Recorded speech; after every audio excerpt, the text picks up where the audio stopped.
سلام زخبركم تخاتلتي مدبات راديو إيرنا بفلاي دما مدب أب جزينا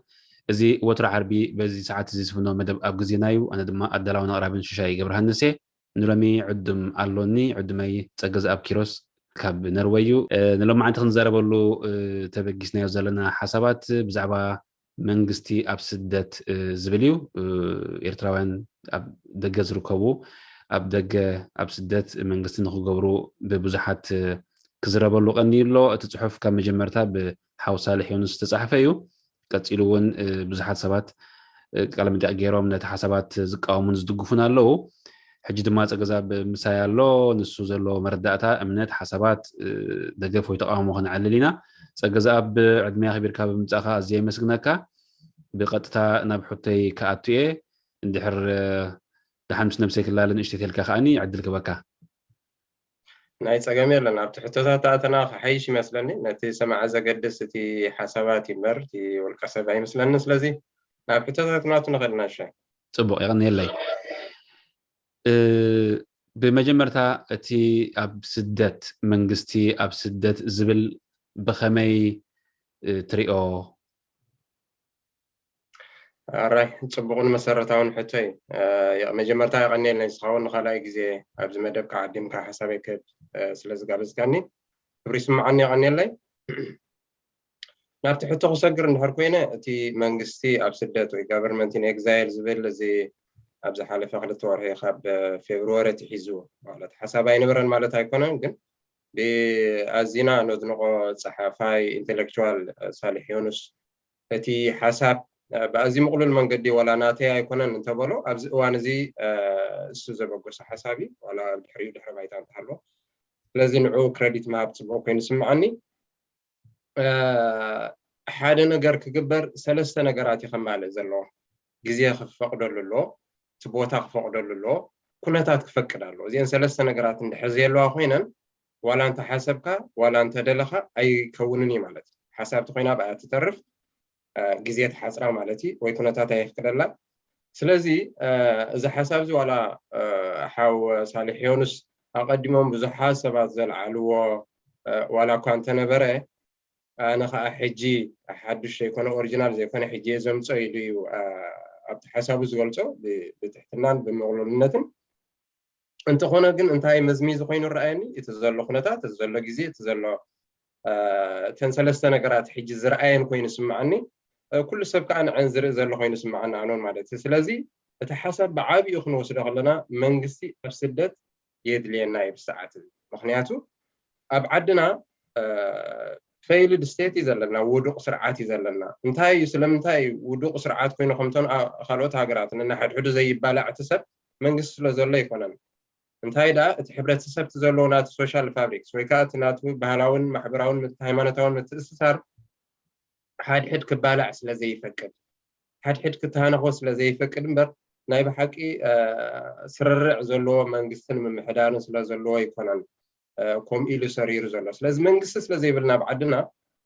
مودما تزلنا ناي خناتات كرنا أفريقيا خاب زخف أنا بزجدده لا تشمم خيس سلا زلو نعنا زوكل منقستي أبسدت كهلو أتحسب كم حسب أزيو قبولن صبون كيني رخيبي عنه صبو كم تنسو قريبو زلون أتاقبا براز ملكتك كمي رئيتو خان السخا أوي حجتي تي حتوتات كلا الزغل معات كونتروفرسي سالوبو خزرارب ببشنو خو سب كري زغل مالتي دقيمه كم سب ني صالح يونس لان خبر اندا قلصكم مالتي أبتن حسابات مسيان زلواجم نابنت أنا إنجليش فيرجن في اللاي between the lines كم ببافتين أخذ تسلسل جزيت ناتو انترفيو سميه نايساله جوهر انترفيو ناتو مردعتها سلازخانه ما مخرتون سلازخانه خم دقفيون يمصو سلازنبره نزم كلهم كخريان فتينا خالوت ببوغنو كوو صنعوا احوات تفلالي الرأي زلوم كريت اني حمالتي حجي انتايو ازي زبلو زلوه بزخونه صلوا زيكونه ناتي مردعتها خيب يخفتن ማለት اجتايو اب كلته خن مقول لنا بتحسب ازيو ورقاو حسابي غزياو حسابي كتكبر زلو حسابي ناتا غبراز ملكت جن مجمرتا حزباو جنبار كم حدا دنبه اتم كالوت دما خم كال دنبه قميطوم زلو بتصحف مالتي انا تم كال دما مسبله كاب حزباو جنبار وصا زلو كله الرايو بزي يقدس اكايدو بزي يقدس ناتو دمص خهلو ابتي زمسرات منغستي كوميه زصبنيرا جن ابتي مبرهتات مسكده جن اتن دنبه اب كلتين تمارا اب ناي جبهه سن حسابن ناي حزباو جنبار سن حسابن مال ناي جبهه ناي حزباو جنبار سن حساب كاخلتيو حدا عين سن حساب اوكي ناي سلطان كركر نيروم كون خيل ناي منغدي فللي نيروم كون خيل بدرجه سن حساب تحسبو نريو خلنا جن كلتيهم كومونيستيم نيرو حدا ناي ستالين ياخذ لك خلي حدا ناي مو ياخذ لك خلي حدا ناي كيف ياخذ لك حدا ناي تشاينا ياخذ لك خلي جن كم حساب حدا عينه حساب يزلو سلازي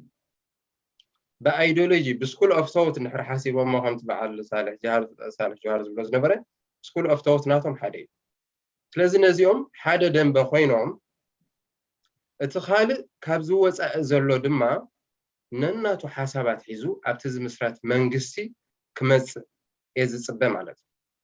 ካል ከም ቀንዲ ቀለስትን አተግበርትን ዋናታትን ኮይኖም ዘይኮኑ ከማን አነ ደረጃ ይክሪአ ከለሁ ድሕሪ ናጽነት 30 ዓመት ጌርና ለናሽ ኣብ 90 ሓረን ክሳብ 30 ዓመት ኮይኑ እዚኦም ስነ ሓሳብ ዘሎም ንብሎም ዘለና ኣቦታትና ሓርበኛታት ናይ ጀብሃን ናይ ህዝባዊ ግንባርን ድማ ብውሕዱ ኣባላት ማእከላይ ሽማግለን ተነይሮም ኣብ 87 ኣብ 94 ኣባላት ማእከላይ ሽማግለን ተነይሮም ዕድሜኦም ባዕልካ ካልኩሌት ኮራ ደቂ ክንደይ ነይሮም እዮም ሓደ 87 ዝምረጽ ኣባል ማእከላይ ሽማግለሲ ወዲ ክንደይ ኣሎ ክሕሰብ ማለት ስለዚ ብደቂ ሰብዓ ዝናእሰ ካብኦምሲ ሸንገቢና ክንብሎ ንኽእል ምናልባት ኣብ ስፍራታት ይኹሉ ዝኽእል ዝናእሰ ካብኦም እቶም ብሙሉኦም ካልኦት ንብሎም ዘለና ሰብዓታት እዮም ዘሎ ማለት መንግስትን ممحدارن دما بدك سبعات زي كنا كقلسن ابزي اخل فكا دك سبعه مخانم دك سبعان قلن مخانم مرحه هاجر دخلني عامت مخانم فرطيكا كالوتها مرحه هاجرات ونالو كسب دك 90 قلن كسب دك 100 هاجر زمرحو دك 90 قلن ابنتنا اسرائيل بريزيدنت خوين زمرح زنبره شمون بيرزنا ابنت 90 قلن عامت نيرو عدمه تمكرو تفلتت زياده يحجز مع سنكفات خون كينو كم تصحف زلو ወይ كم تحساب زلو خا መንግስቲ ኣብ ስደት ክተኽሉ ይዝበሃል ዘሎ እምበር ዘካይድዎ ንጥፈታት ኣካላዊ ኮነን ኩሉ ሓሳባዊ ኩሉ ጽሑፋዊ ኩሉ ኣብ ዝርርብ ኣብ ገለ ዝምርኮስ እዩ እቲ ተመክሮታት ካሲ ንፍልጠት ዝሕለፍዎ ነዊሕ ዓመታት ማለት እየ ጥቕሚ እምበር ጉድኣት ኣለዎ ድዩ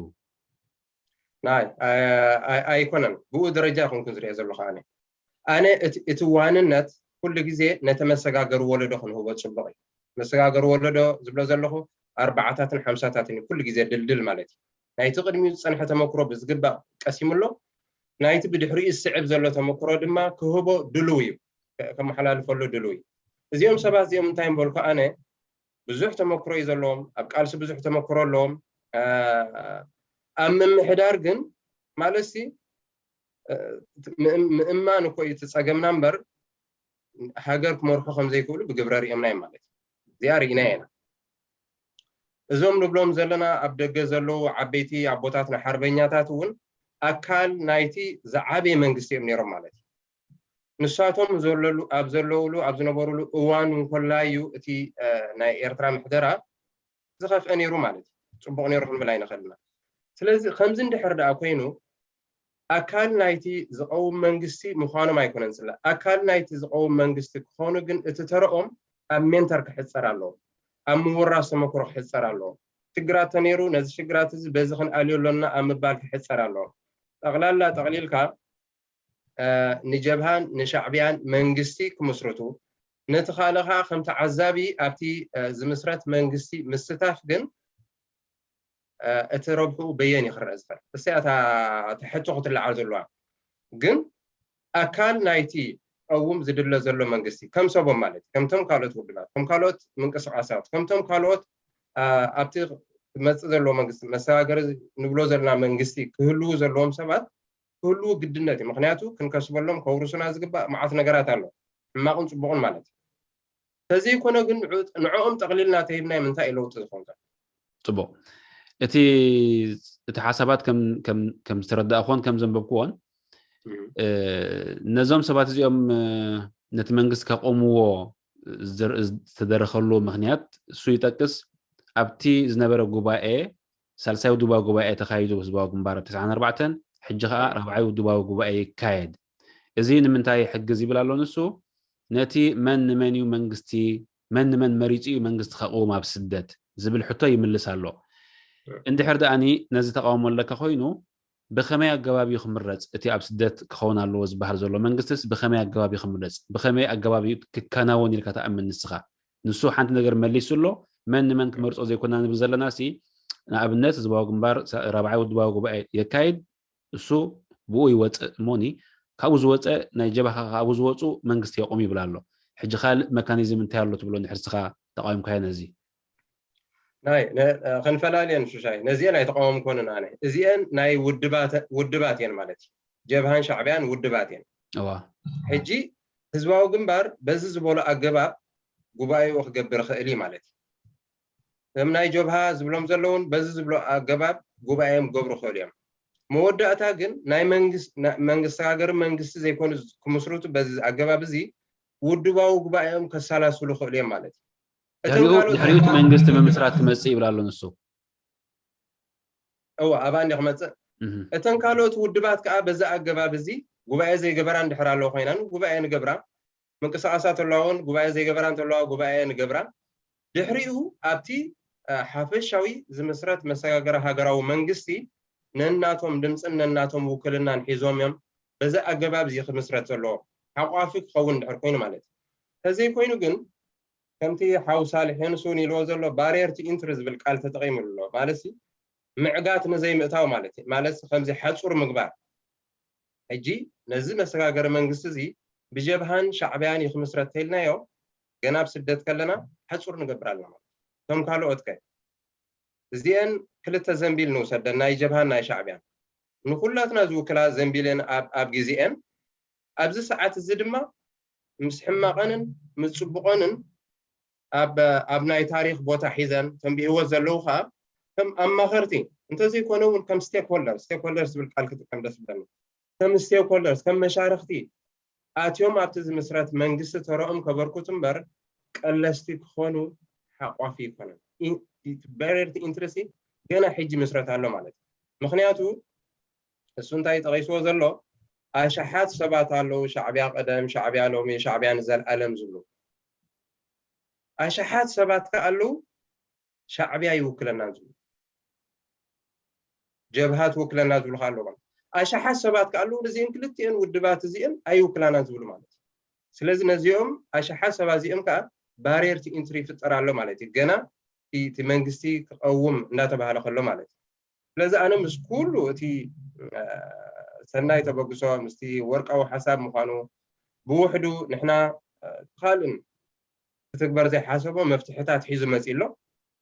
ነዚአን ኣሪምካ እንታይ ይኹን ኣብ ዝብል ብሰናይ ማለት ብኣዝዩ ሃናፂ ነቐፌታ እንዳኸድና ናብቲ ትግባረ ዝበሃል ክኸይድ ፅቡቅ ኮይኑ ይረአየኒ ማለት እዩ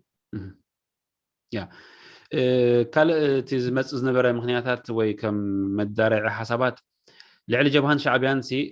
ንህዝቢ ኤርትራ ዝፈልጥ የለን እሶም እዮም ፅቡቅ ገይሮም ንህዝቢ ኤርትራ ዝፈልጥዎ ማለት ምስኡ ዝነበሩ ምስኡ ዝዓበዩ ግን ከዓ ዘንብብዎ ማለት እዩ ፅቡቅ ገይሮም ከምብዎ ዝኽእሉ ንሶም እዮም ንሶም እንድሕር ኮይኖም ከዓ ዝበለፀ ውፅኢት ኣለዎ ኢሉ ይምጉት እዩ ተማ ብስደት ዘለው እንቅስቃሳት ውድባት ካልእ ክንድቲ ጀብሃን ሻዕብያን ህዝቢ ኤርትራ ዝፈልጥዎ ኣይፈልጥዎምን ኢልካ ትግምት ወይ ከዓ ከምኡ ይፈልጥዎ እዮም ኢልካ ተኣምን እቲ ሕጂ ዝካየድ ዘሎ ብዛዕባ ኤርትራ ካምፔይን ንምፅላም ንምኽፋእ ንህዝቢ ኤርትራ ካብ መንስያት እዩ ዝመፅእ ዘሎ እዚ ቁኑዕ ኣይገብሮ እንዶ ነቲ ሶም ዘምፅዎ ዘለዎ ሓሳባት ንህዝቢ ኤርትራ ክቃለሰልካ እንዳበልካ ይኸለካ እንድሕር ተፀልሞ ኮይንካ እንድሕር ተዋርዶ ኮይንካ እንድሕር ተከሻምሾ ኮይንካ ብኸመይ እዩ እቲ ውፅኢት ክርከብ እንታይ መስለካ ሸሓዋይ ሓደ ክንፈላለዩ ኣለና ማለት እዩ ሕጂ እንድሕር ደኣ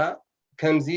ንህዝቢ ኤርትራ ዘፀልም ንህዝቢ ኤርትራ ዘካሻምሽ ንህዝቢ ኤርትራ ዘይጠቅም ኮይኑ ባዕሉ ኮት ህዝቢ እንዳጎለሎ ኸይድ እንዳኣልዮ ኸይድ ማለት ካብ መጀመርታ ሕቲክስካ ግን ባሪየር ቱ ኢንትሪ እንድሕር ትፈጠር ኮንካ ኖ ንስኻ እዚ ታርጋዚ ዘለካ ኣብዚ መንግስቲ እዚ ክትውሊ ይብልካን ኢልካ ገና ካብ መጀመርታ መሰጋገር መንግስቲ ተዓግቶ ተለኻ ግን ሻዕብያን ጀብሃን ከመይ ገይሮም ጀብሃ ሜዳ ኤርትራሲ ጀካ ሓደ ውድብ ክፀውር ኣይክእልኒ እዮም ህዝባዊ ግንባር ድማ ምስ በሉ ንኽጥዕመሉ እዩ ካልኦት ውድባት ነይረን ገለ ዝብል እምበር ህዝባዊ ግንባር በይኒ እኮ ዝሃገር ኣምፂዎ ካልእ ውድብ ክገብር ዝደሊ ከዓ ናብ ወርሒ ኺዱ ኮይሉ ስለዚ ከምዚ ክብል ከሎ ወከልቲ ናይ ዞም ውድባት እዮም ዞም ንብሎም ዘለና ማለት እዩ ወከልቲ ናይ ውድባት ዳ ይኹኑ እምበር ውልቀ ሰባት እዮም ካብ መጨረሻ ማለት እዩ ኢሳያስ ከምኡ እንተኢሉ ብውልቀ ሰብ ደረጃ ክንሓስቦ ንኽእልና ናይ ጀብሃ መራሕቱን ከምኡ እንተኢሎም ብውልቀ ሰብ ደረጃ ክንሓስቦም ንኽእልና ኣብዚ እንብለን ዘለና ውድባት ይኹና ምንቅስቃሳት ይኹና እውን ሰባት እንድሕር ኣለዉ ኮይኖም ከምኡ ዝብሉ ንዕኦም ዝምልከት እምበር ነቲ ማለት ነቲ ዓሲልዎም ዘሎ ኣሽሓት መንእሰይ ኣሽሓት ህዝቢ ከምኡ ኢልና ካብቲ ዝምስረት መንግስቲ ክንክልክሎ ክንውግኖ ፅናሕ ክንብሎ ኣብ ደገ ፅናሕ ክንብሎ ይተኣቱን ክንብሎ ማለት ካልእ ታሪኻዊ ጌጋ ከይንፍፅም እየ ዝፈርሕ ኣነ ማለት ምክንያቱ ጀብሃን ሻዕብያን እሲኦም ይሮምና ንዓና ንሕና ጥራይ ማለት እዩ ጀብሃ እዚ ውድብ እዚ እዚ ሜዳ እዚ ናይ ሓደ ውድብ ኢሎምና ህዝባዊ ግንባር ከዓ ምስ መፀው ናይ ሓደ ውድብ ኢልና ተሃገር ማለት እዩ መወዳእታዊ ናይ ሓደ ሰብኣይ ኮይኑ ኣሎ ሕጂ ስለዚ ይፈልጦ ኦፍኮርስ ይፈልጦ ኣባላት ህዝባዊ ግንባር ይፈልጥዎ ንህዝቢ ኤርትራ ኣባላት ጀብሃ ይፈልጥዎ እዞም ንብሎም ዘለና ምንቅስቃሳት እኮ ኣነ ንስኻ ንርከቦም ማለት እዩ ኣብ ኤርትራ ዝዓበና ኢና ንህዝቢ ኤርትራ ንሕና እውን ንፈልጦ ኢና ማለት እዩ ስለዚ ኣይንፈልጦን ክንብል ኣይደቕልን ነዊሕ ዓመታት ኣብ ስደት ዝገበሩ ንብሎም ዘለና ምናልባት ንናይ ጀብሃ ኢና ክንከውን ንኽእል ማለት እዩ እሶም እዮም ኣብ ስደት ካብ 83 ካብቲ 81 82 83 ተቐሊሎም ምስ ወፁ ካብ ኤርትራ ነዊሕ እዋን ኣብ ስደት ኣለዉ ንብሎም ዘለና እሶም እዮም እሶም ከዓ ኣብቲ መንግስቲ ካተቱ ኣለዉ እንድሕር ኢልና ኮይንና ንህዝቢ ኤርትራ መን ይፈልጦን ኣይፈልጦ ስለዚ እቲ መምዘኒና ሓቋፊ ክኸውን እምበር ነፃጊ ክኸውን የብሉን ባህላይ ካብ መጀመርታ ማለት እዩ ድሕሪኡ ንህዝቢ ኤርትራ መልከት መሰጋገሪ ኢና ንብል ዘለና ሕጂ መሰጋገሪ መንግስቲ ኣብ ኤርትራ ባዶሽ ክፍጠር እዩ ሕጂ ፈቲና ፀሊና ማለት እዩ መዓት ዓበይቲ ሓይልታት ይወዳደርሉ መዓት ናይቲ ከባቢና ሓይልታት ይወዳደርሉ ባዶሽ ቫኪዩም ክፍጠር ምዃኑ ርዱእ ነገር እዩ ስለዚ ነዚኣ ብኣዝዩ ሓቋፊ ዝኾነ መንግስቲ እምበር ገላሊ ዝኾነ መንግስቲ እንድሕር ዳ ኣቑምና ካብ መጀመርታ እቲ ፀሓፍን ኢንተሌክቹዋልን ዮኑስ ሳልሕ ኣምፂዎ ዘሎ ወርቃዊ ሓሳብ ውዱቕ ከይከውን ስጋኣት ኣለኒ ማለት እዩ ኣብዚ ደረጃ ሓፂር ንበይ እዋ ናብ ካልእ ከይከድኩ ከለኹ እተን ክልተ ውድባት እቲ ናተን ውድባዊ ጉባኤ ምስ ኣካየዳ ብመንግስቲ ብደረጃ መንግስቲ እንድሕር ዳ ነቲ ትካል ኣቆይመንኦ ነተን ካልኦት ውድባት እንድሕር ሓቂፎነአን ከ ብዝተፈላለየ ስራሕ ብዝተፈላለየ ንጥፈታት ብዝተፈላለየ ዕዮ ኣብ ውሽጠን ሓቂፈን እንድሕር ከካይድኦ ፈቲነን ከ ንዝተወሰነ ግዜ እቲ መሰጋገሪ መንግስቲ ቆይሙ ድሕሪኡ ብከምዚ ትብሎ ዘለካ ብሓድሽ በቲ መንእሰይ ከዓ ክትካእ እንድሕር ተገይሩ ኸ ንምንታይ ደጊመ ዘምፃእ ዘለኹ እዞም ሰባት ተፀሓፋይ ብፍላይ ነቲ መን ንመን ይመርፆ ትብል ነጥብስ መልሲ ሂቡላ ኣሎ ብዙሓት ሰባት ኣብ ስደት መንግስቲ ክህሉ ይግባእ ይብሉ ኣለዉ መን ንመን መሪፁ ብኸመይ ተመሪፁ ክኸውን ግን ረቕቕ ዝበለ ዝጭበጥ ክኸውን ከዓ ዝኽእል መልሲ ግን ኣይህቡን ዘለዉ ክሳብ ሕጂ ማለት እዩ ብሕጂ ኻ ክንሪኦ ኢና እንታይ መልሲ ይመፅእ ማለት እዩ ሕጂ እታ ቀዳመይቲ ክልቲአን ውድባዊ ጉባኤ ገይረን ሓደ መንግስቲ ኣቂመን ነቶም ኩሎም ውድባት ምንቅስቃሳት ካልእ ሓቂፈን እንድሕር ዝተወሰነ ግዜ ፀኒሖም መሰጋገሪ እንደገና ከዓ تكأت نحر جيرومهم كان زحاشة خوين ديس معك انتهي مسلك الشاي حجي انتهينا نبزلنا زين ودبات فح إلى نبلن زلنا كوي جبهة نبلا لنا نبر جبهة زبها الودب على دي لان كمان بزح أطاراتيري مالتي ناي جبهة سنة حساب زقتول مودعتها زي بلن ودبات الله مودعتها زي بلن مالتي قالين ببهر زقوما قالين هايمانوتاوي زنبالتها زلوان قالين إذا مناي جبهة نبلهم زلنا مسناي حزباو جنبار تأميرهم كم ناي بعار EPDP مالتي ناتهم كمسروتو تصنحهم مالتي زين فحيل نبلا زلناكو بجيكا زناي من اسيات ودبات ابنت بعل سمرات نبلهم قصاص نبروه مسان نبلهم وان نيشن نبلهم كالوت دحيروم استمسرتو من قصاصات تزي كوينسي زين 20 قلن 30 قلن نبلن زلنا ودباتكو بجبري كاب جبهه تفناجلاي سلازي كلهم اتم كاب جبهه تفناجلو اب حدا مصو حدا نغري مالت حزباو جنبارو ننفسكم وكيلكم مصو حدا نغري ثالثاي دما ازي نزخلتيو دنبزي اي وكلناني زبلو من اسيات الله اي وكلناني زبلو سيفيكاو محبرات الله سيفيكاو محبرات ምናልባት መንግስት ምምስራት ተራኽብሉ ይኽእል ይክእልን ካልእ ክንዛረበሉ ንኽእል ግን ንጠቕላላ ስኩል ኦፍ ቶት ናይ ጀብሃን ናይ ሻዕብያን ክቕበል ዘይክእል ኣሽሓት መንእሰይ ግን ኣሎ ማለት ካብ ክልቲኡ نوان نيشن زي قبل ما نسي كله خالي ناي نبرو ناي حسب ناي بروه مصاي زي قبل ما نسي كله خالي انا حزباو ماركات خالي انت زي كوينو جن انا تا ناتي قريت انت يا ويتا ناتي نقفيت انت يا اب جبهان اب شعبيان اندحر دات حصيرو يونس كمتي صالحونس كمتو بعلو زبلا بارير تو انترينا نفتر زلا مالسي نتتركتا لبي ناي منسي ننببو خوينو راين له ناب شوشاي نوي حوان ابزي صحافه قونكا غازيتانيا قونكا دلاي فتح قونكا نوي حوان تني حكال ورشا حزباو جنبار كساسي يلو تفطرو ودب ايراخون الله انا حجنا امنت كساب حج مالت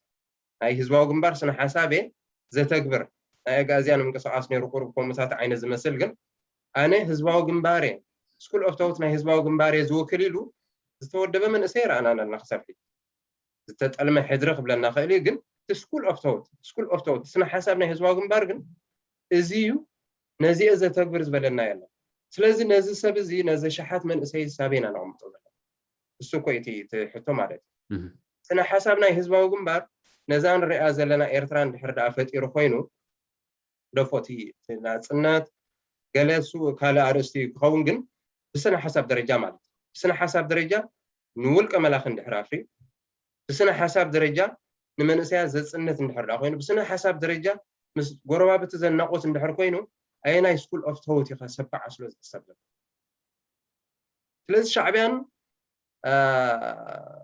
ጀብሃን ንባዕሎም ኦኬ ኣብቲ ዝነበሩ ቃልሲ ጅግንነት አይፈጽሙን ማለት አይኮነን ሃገራዊ ምጽን ማለት እዚ ከሐድ ሐቀታት አለስ ዘኹራዕና አካል ናይ ታሪኽና ማለት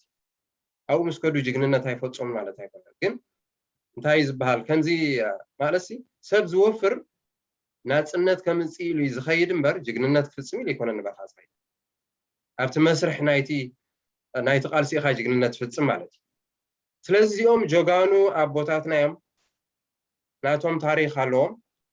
ግን ብውሕዱ ኸማን ብውሕዱ ታሪኾም ጀብሃን ሻዕብያን ስልሓን ሰብ ከፊሎም ከይገምገሙ ንፍሕሓዊ ክሳብ 30 ዓመት ሓሊፉሎ ክሳብ ሕጂ ናይ ክልቲኦም ታሪኽ ኣይገምገሙ ናይ ክልቲኦም ታሪኽ ዘይገምገሙ ውድባት ንኤርትራ ሕጂ መሰጋገሪ መድረኽ ክፈጥሩልና ንበይኖም ምጽባይ ከዓ ናብ ካልእ ጌጋ ኸይንኣቱ ስክፍታለ حراي بنصارو كتنخفن صنيحكا حجي زيقبلوا الله نزوم ناي جبهنا شعبيان زيقبلوا الله بلا كتبل صنيحكا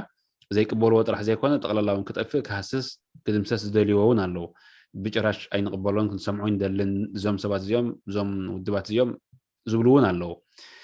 حجي كم زيل كذا معسيخ حلف تشجر انتهي مسلكا فتينا صلينا سي جبهان شعبيان اي نقبلن كنمل اي نخلن جبهان شعبيان مالت نحنا يا ابوتاتنا قدام جيغات نيروم اكلنا تاريخنا يزخون قناعاتن حربنياتاتن انت نيرومون اكلنا تاريخنا يزخون ازي تاريخ كوينو تسنيدو نزمص ولدو خابت صبق تاريخ زمهارلو كابت حماق تاريخ دمانة حماق كي دقم زمهارلو نام ميزيم آتيو أب مصحفة صحيفو أب دوكمنتار سفيرو أب فيلمتا سفيرو ممهاري كخوننا زخيل مبر أي نقبلون إلا نتاريخ أي تدمسون مجم أي سلا زي تقبلوسي نعاي سلا زي تفتوني شو شاي كابز قص مريت كتفاي كلنا نعاي سلا زفتخان دما خالق خونا كلن كابتا زلو خوات أجزاء حليفة مالك سلا تاريخ ناي جبهة ناي شعبيان كا سلا أنا يطرح